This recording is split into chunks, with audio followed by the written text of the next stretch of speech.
中國立體打印技術成功移植5名兒童身上。中國科學家透過立體打印技術，成功咁為5名兒童利用自己嘅細胞製造咗新耳仔。呢班由6歲到9歲嘅兒童都係天生其中一隻耳仔有缺陷。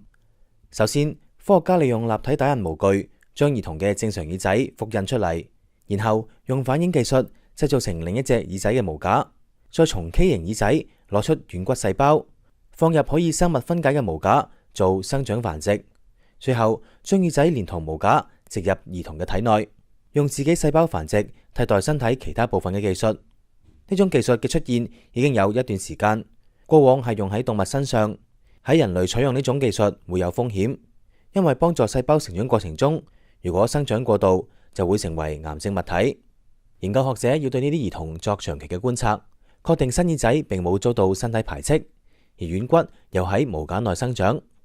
呢次研究嘅照片顯示，移植後嘅耳仔生長得越嚟越細緻。呢個移植方法好複雜而且昂貴，因此未能廣泛應用。不過，對於生長軟骨嚟修復有缺陷嘅耳仔，已經係邁進咗一步。